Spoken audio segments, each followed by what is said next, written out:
নিহতদের নাম ঠিকানা প্রকাশ, আহতদের নির্ভুল তালিকা সহ ৬ দফা দাবি জানিয়ে মাইলস্টোন স্কুল অ্যান্ড কলেজের সামনে বিক্ষোভ করেছেন শত শত শিক্ষার্থী। তাদের সব দাবি মেনে নিয়েছে সরকার।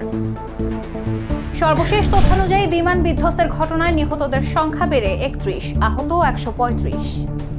বিমান বিধ্বস্ত হয়ে হতাহতের ঘটনাকে কেন্দ্র করে শিক্ষা উপদেষ্টা ও সচিবের পদত্যাগ সহ বিভিন্ন দাবিতে সচিবালয়ের সামনে বিক্ষোভ করেছেন শিক্ষার্থীরা।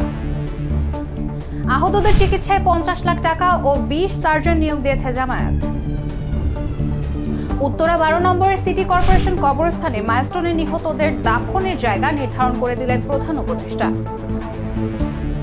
উত্তরায় বিমান বিধ্বস্তের ঘটনায় আনুষ্ঠানিক চিঠিতে সম্ভাব্য সহায়তার প্রস্তাব দিল ভারত। এছাড়া এই দুর্ঘটনায় নিয়ে শোক ও সমবেদনা জানিয়েছে যুক্তরাষ্ট্র, ভারত, পাকিস্তান সহ বিভিন্ন দেশ।